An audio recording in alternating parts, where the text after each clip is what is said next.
that. Yeah, I like it. Come on and like it like that. Don't you know it's perfect?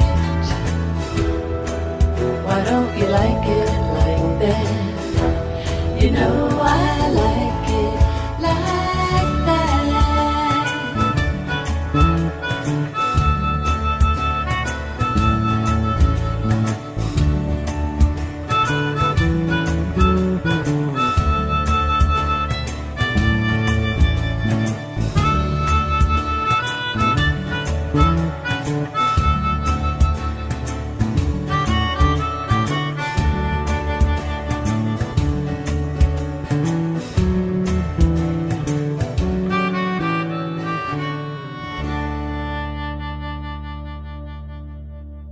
So close the door behind you. Hi, I am your host, Jimmy James Jones, and I am giving away 2 VIP tickets to the final show of Spotlight, where you will get backstage access, VIP seats, and a chance to meet and greet X Factor semi-finalist Rough Copy. For your chance to win, go to newmoneyrecordings.com and enter your name into the prize draw. Winners will be announced when voted for the competition closes. Go online for more details, and you get a chance to meet me too. So good luck! I'm never gonna shut you out. Everywhere we're looking at, I'm surrounded by your embrace.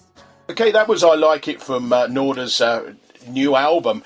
That is a lovely song. It's a great album. I mean, it's a total of, 13 tracks, all written by yourself, all original songs. Yes, there is one, I must say. There's one called Do the Angels Cry that I did not write. It was written by a guy named Dave Samuel, and he used to record me for free in London when I first moved here. He would come to my house with all his equipment. It was so lovely of him, and so to return the favor, I said, let me put one of your songs on the album. And he said, well, give it the Norda treatment. And so he gave me the bass idea of it. And then, so that's the one I didn't write. But. That's great. Well, actually, we'll talk about the Moody Blues in a little while. Okay. We spoke about, obviously, your musical influences you've grown up. Who would you say is your biggest musical influence? Whew. Well, you see, I mean, that's just, it depends on the instrument. For the flute, it's James Galway and Jean-Pierre Rampal, the classical side of it. And then, of course, there's Ian Anderson, because that was another one I figured out when I was about that age. When I figured out I could play by ear was that he did a version of Bourrée. It's called Bourrée. And it's actually a Bach piece, but he turned it into, he did the Ian Anderson treatment on it. That's right, he was with Jeffrey. And then, so he's a huge influence as well. That's flute-wise. And then, just generally, I mean, my mother was a fantastic musician, and I mean, I can't even pick one. It's I've been influenced by so many people. Yeah. Well, I remember Ian Anderson. He was with Jethro Tull, wasn't he? Yeah, great stuff. I mean, I've just been looking through the album, and you play. How many notes? So look, 1, 2, 3, 4, 5, 6, 7, 8, 9, 10, 11, 12. Sorry, no, 11 instruments on there. How many can you actually play? I think that sounds about good. Maybe, yeah, that's about, I think I play pretty much everything I can play on the album. You know why? I was in London and I didn't really know any musicians, and like the slide guitar parts, I don't really play slide guitar, but I thought, I was hearing slide guitar in my head, so I called a guy that plays the guitar and I said, how do you play the slide? What's the secret?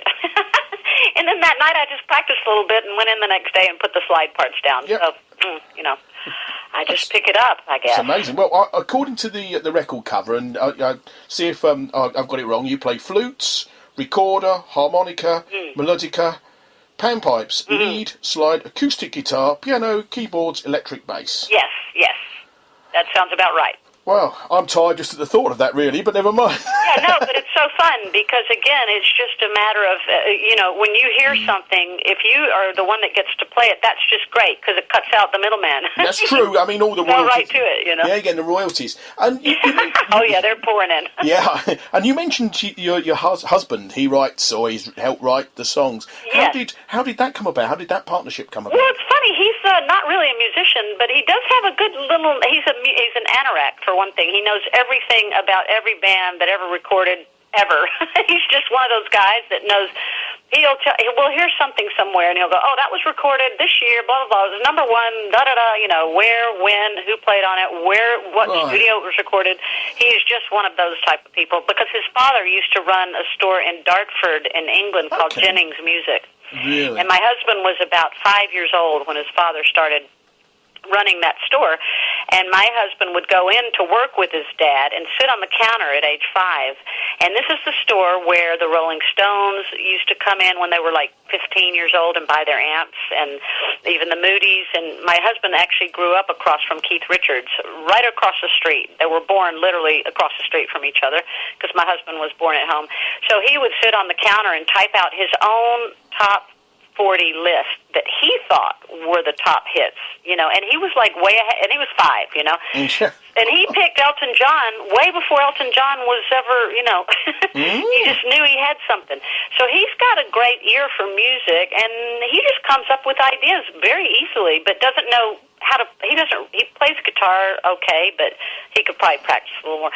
But so he doesn't really know how to execute it musically, but he has fantastic ideas. So he'll sing something to me, and then I'll take the ball and run with it. So how did you meet him? Obviously met him over here in England. Well, I met him. I was performing at the Royal Albert Hall in London, probably in 2006, I think, and he was in the audience. And I think he just sort of became very smitten with me. And then he didn't know how to approach me but without sounding like a crazy fan, so he didn't do anything about it for a couple of years. And there were even a couple of times where he was standing within 5 feet of me, and he just looked at me and just thought to himself, what can I say? What am I going to say? Oh, I really like you.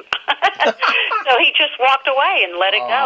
And then another year would go by, and then finally some mutual friends of ours said, you've got to meet her, and she's a single, she's actually looking for somebody, she's not taken. And then that's when Facebook and MySpace and all that stuff came up, and he sent me a message on MySpace, I think. And then eventually I got the message, probably 4 months after he sent it. And then we started writing back and forth, and then it just went on from there. Then we developed this long-term relationship between Los Angeles and London.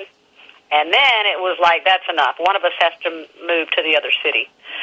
So I moved here. It was easier for me to move here than for him to move to L.A. Well, I can tour from anywhere. That's right. I mean, music, especially nowadays, music is so.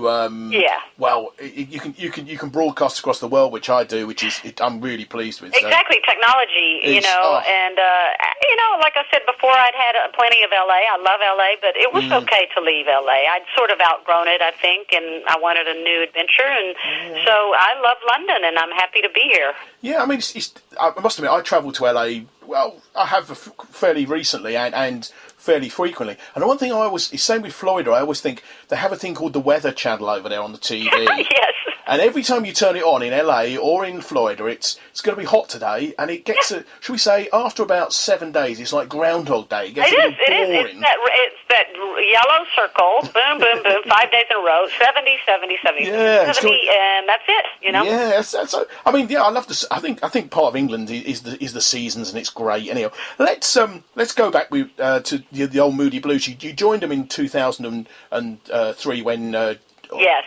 Ray Thomas decided to retire, yes. And you sort of managed to tour around the world, and people who listen regularly to the show know about the Moody Blues and a little bit about the Moody Blues when we spoke to Gordy about a year ago, and absolute legend he is, and a great man, a great raconteur. But he's written this book about postcards from a rock and roll tour, and yes, he has. And from that, everybody I think has this concept that. Even touring with a big band like the Moody Blues, it's sort of fast cars, loose women, but it's anything but that, is it? It's real hard work. Yeah, especially nowadays. Maybe that was how it was in the 60s and 70s, but, no, it's very hard work. Touring is super hard. I mean, the 2 hours on stage is fantastic. The other 22 hours of the day is quite, it's difficult living out of a suitcase and traveling and forgetting where you are or what day it is. And, you just do live for those 2 hours on stage, which is, and then everything gets erased and you're just completely happy. Yeah. But it's very tiring. Touring is quite tiring. I mean, it's a good tiredness, but it's we're not 20. I'm certainly not, so it can be tiring. Well, you're 22. You told me earlier. 22, so, exactly. Okay. A little older. So, I mean, it's now 2014, 2015. Yeah. And you've just launched your solo album. Yeah. Why now? And why is it taking you so long? Well, good question, because like I've been saying all this time, all I've ever done is work for other people, and plus I had to pay the bills. True. Yeah. I had to work, so I've never had the luxury of being able to take a little time off the day-to-day work and the session work and the teaching and all this stuff and just be creative. For the first time in my life, I've had that luxury, and that's been since I've moved to England. And, you know, I have a husband. I waited quite a while to get married in my life. I didn't want to get married right away for forever. And then, because I wanted to do my career, but now, you know, I'm in a different little phase of my life, and I guess that's what took so long, is just running in the race of making a living and building a career in music, which is not an easy thing to do. It takes your full-time attention. So I didn't have any time to do my own creations. I mean, it's sort of been said about the album. I had a little listen to it, and I think it's nice. You've got the musical influences of The Pretenders, great British band. Yeah. Annie Lennox, probably one of the best female vocalists in the country. Well, and you know what else? She was a classical flute player. Of course, yes, of course. I saw her on TV playing. She's one of my real heroes. What a voice, huh? Woo. Yeah, among others. And then, I mean, your vocals. I mean, you've been likened to Karen Carpenter. Yeah, somehow I have that timbre of the same exact register of hers. It's quite low, actually. I'm definitely an alto, and I don't know where I got that, but.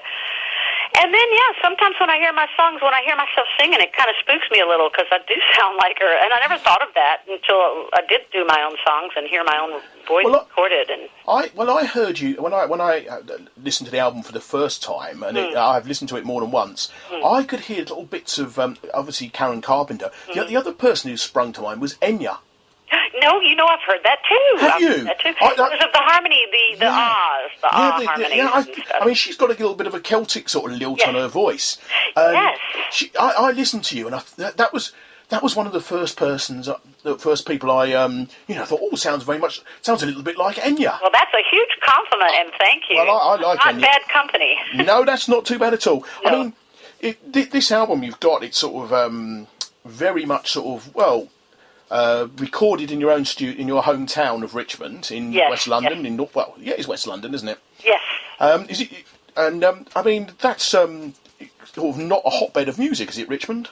Well, actually, to be honest, there's a guy named Terry Britton who wrote "She's Just a Devil Woman with Evil." Really, for the great Cliff Richard. Yeah, he has a studio about 2 blocks from the studio where I recorded my album. Mine was recorded at a tiny studio called Kick.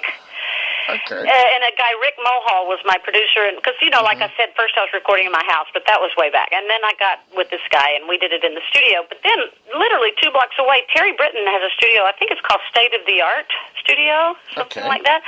And, I mean, everybody. Michael Jackson has recorded there, and the Oasis guys, Liam and his brother, guys that are in Oasis.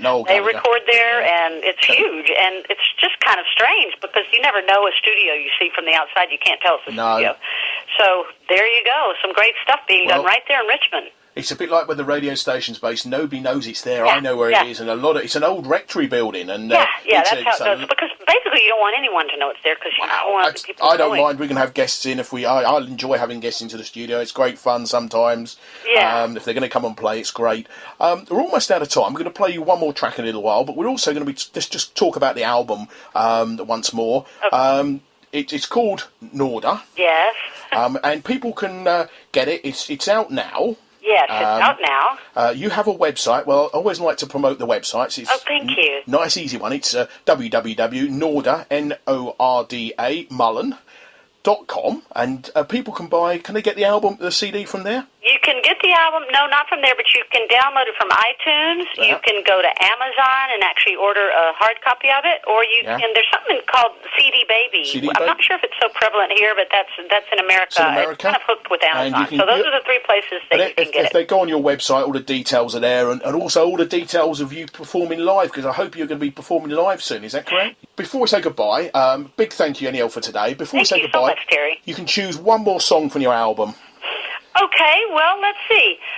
Well, this is a very poignant song. This song, it's called Believe in Me. This is the first song on the album, and it was written, my father passed away of Alzheimer's 2 years ago, and I'm sorry, it's not Believe in Me, it's This Beautiful World, excuse me. That's right. And it was written about my dad, and basically I was just thanking him for being such a good father and taking the time to really raise me with some very good with good integrity and just really took his job as a father very seriously. And I really, as I got older and older, really grew to appreciate that. And as he got to the end of his life, I just wanted to tell him, you can go. Just go. You've done a great job.